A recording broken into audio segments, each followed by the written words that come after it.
You know that feeling? Just totally wiped out. You're Or right. even a full night's sleep doesn't really touch it. Mhm. Well, if that sounds familiar, you're definitely not alone. That kind of deep exhaustion, it's not really seen as a personal failing anymore. No, definitely not. It's much more understood as this, well, widespread challenge. I mean, the World Health Organization actually classifies burnout now as an official occupational syndrome. That's right. It's a recognized issue. And when you dig into the neuroscience, what's happening in the brain is really, really fascinating, or maybe a bit scary. Okay. Well, chronic stress, it's not just, a feeling. It can actually cause physical changes in the brain. We're talking about potentially shrinking the prefrontal cortex. The prefrontal cortex, Yeah. that's kind of the brain's CEO, right? Yeah. Planning, focus, all that. Exactly. It's your executive function hub. So when it's underperforming because of chronic stress, well, that's why making decisions feels impossible, or why keeping emotions in check is suddenly so hard. Right, that makes total sense. But here's, I think, a really key insight from the stuff we looked at for today's deep dive. Burnout isn't like the end of the road for productivity. No, it's more like a signal. Yeah, exactly. A really loud alarm bell, basically, telling us we need to fundamentally rethink how we're doing things, how we're living and working for the long term. See it as feedback, crucial feedback from your body and mind, not failure. Yeah. And that really brings us to the mission for this deep dive. Okay. We've looked at the research, looked at strategies used by elite performers, athletes, executives, people who operate under high pressure, Wow. and we've distilled it into a clear roadmap. A roadmap, so like a plan. Yes, a 5-phase recovery protocol. It's designed to help anyone listening navigate through burnout and actually come out stronger on the other side. Okay, I like the sound of that. Now, here's something that really stood out to me from the research. The recovery time. MRI scans are suggesting that without the right kind of help, the right interventions, Mm-hmm. it could take, 3 to 5 years to fully recover? Yeah, potentially. That's a sobering thought, isn't it? And it really highlights why just pushing through isn't the answer. You need specific evidence-based strategies. Absolutely. So maybe let's dive a bit deeper into how that chronic stress actually messes with the brain neurologically. You mentioned rewiring circuits. Yeah, it's like the brain adapts, but in a negative way under prolonged stress. There are a few key things happening. Okay, like what?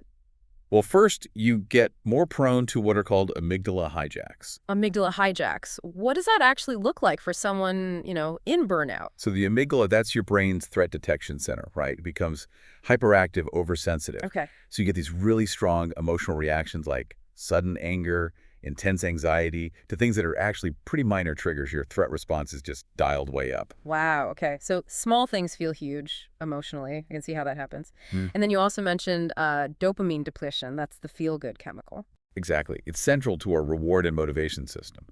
Chronic stress can actually make your brain less sensitive to dopamine. Less sensitive. So things you used to enjoy, things that used to motivate you, they just don't give you that same buzz anymore. That pleasure, that enthusiasm, it just kind of fades.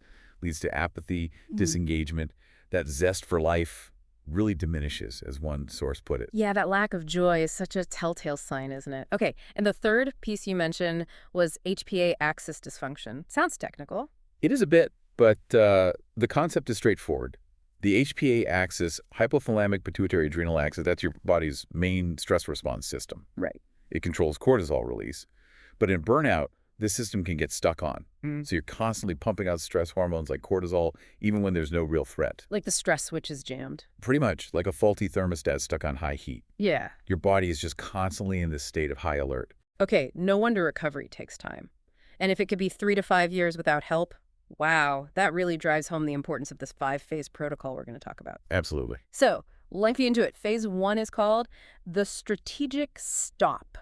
Sounds fundamental. It absolutely is. Foundational. The idea is simple, but maybe hard to implement. You cannot heal effectively while you're still running on fumes. Right, like trying to fix a car while it's speeding. Exactly that. So phase 1 requires a minimum of 72 hours of complete rest. And complete means complete. No quote-unquote productive hobbies. Okay, that's the tricky part, isn't it? That urge to always be doing something useful.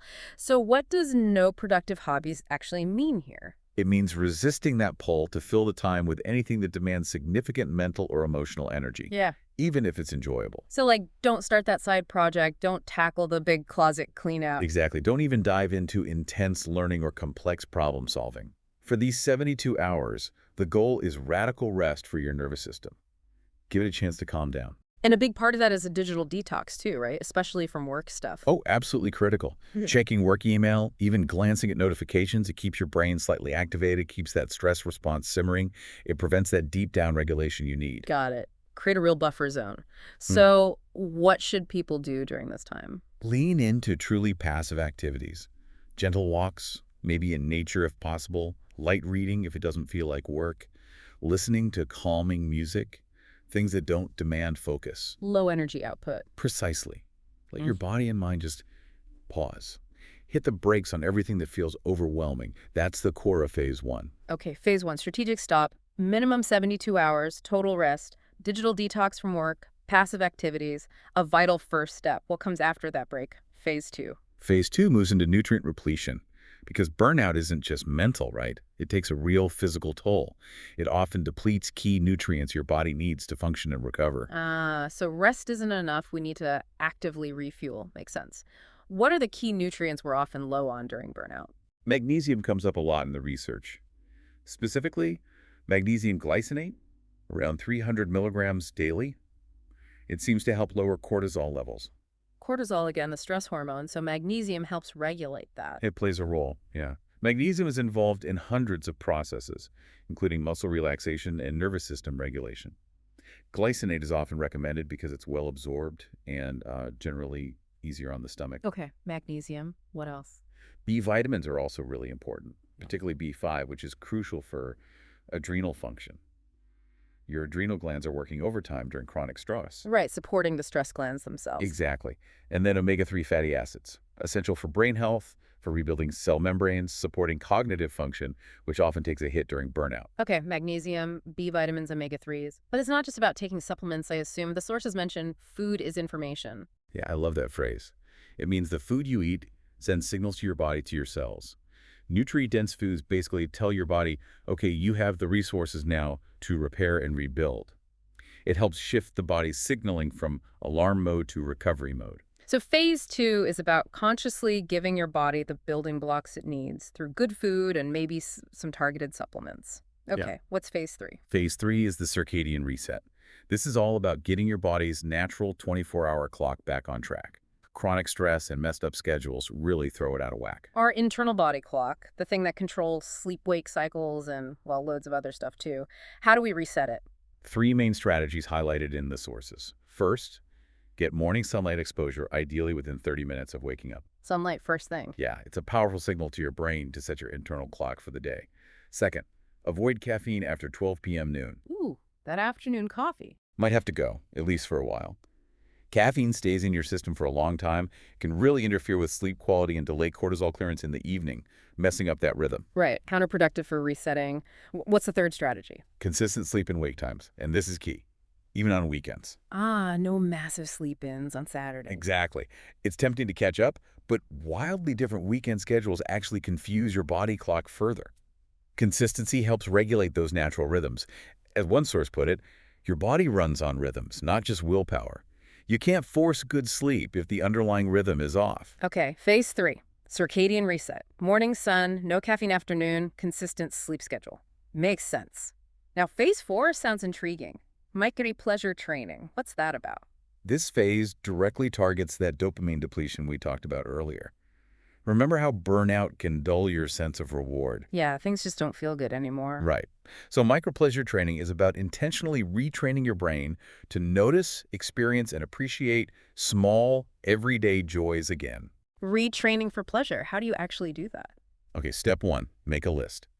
About 10 really small, easily accessible things that could bring a flicker of pleasure, like the feel of warm sun on your skin, the smell of coffee, a favorite song, the texture of a soft blanket.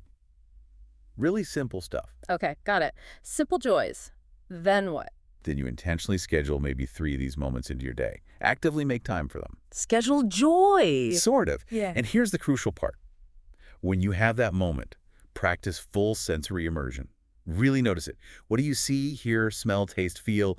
Engage all your senses. So really be present with that small pleasure. Exactly.